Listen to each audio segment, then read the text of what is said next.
Sa mga huling araw na ito, may tatlong bagay na idinadagdag sa atin ng dyablo upang ilayo tayo sa Diyos at dalhin tayo sa impyerno. Makinig kayong mabuti. Una, ang pag-aalala tungkol sa kinabukasan. Patuloy tayong ginagawang balisa ni Satanas tungkol sa mga mangyayari bukas sa hinaharap na nagiging dahilan upang makalimutan na natin na ang lahat ay nasa mga kamay ng Diyos. Ngunit sinabi ng Panginoong Hesus, datapwat hanapin muna ninyo ang kanyang kaharian at ang kanyang katwiran, at ang lahat ng mga bagay na ito ay pawang idaragdag sa inyo. Kaya't huwag ninyong ikabalisa ang sa araw ng bukas, sapagkat ang araw ng bukas ay mababalisa sa kanyang sarili, sukat na sa kaarawan ng kanyang kasamaan. Mula sa Mateo chapter 6 verse 33 to 34. Ikalawa, ang pagnanasa sa pera at tagumpay. Sa panahon ngayon, abala ang lahat, kaya kakaunti lang ang nagbibigay ng oras para sa Diyos.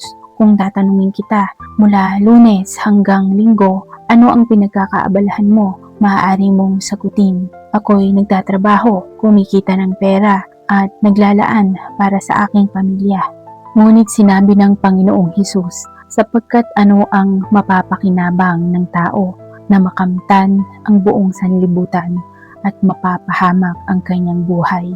Mula sa Marcos chapter 8 verse 36. Ikatlo, mga paggambala at pagkaadik. Napapansin mo ba na naging parang Biblia na natin ang TikTok at naging parang Biblia na rin ang Facebook, samantalang nakalimutan na natin ang tunay na Biblia? Nasaan ang salita ng Diyos? Sumasang-ayon ka man dito o hindi, ito ang sinasabi ko, buksan ang salita ng Diyos at basahin ang salita ng Diyos, sapagkat wala nang higit na mahalaga kaysa salita ng Diyos. Sinasabi ng Panginoong Hesus, kung kayo'y magsisipanatili sa aking salita, kung magkagayoy tunay nga kayong mga alagad ko at inyong makikilala ang katotohanan at ang katotohanan ay magpapalaya sa inyo. Mula sa Juan chapter 8 verse 31 to 32. Mga kapatid, kung kayo ay nahulog na sa mga bitag ng dyablo, inaanyayahan ko kayong sumali sa aming online Bible study. Sama-sama nating pag-aralan ang salita ng Diyos at lalo tayong mapalapit sa Kanya. Kung ikaw ay handa, mag-iwan ka ng comment o i-follow mo ako. Nagpo-post ako ng mga bagong video araw-araw.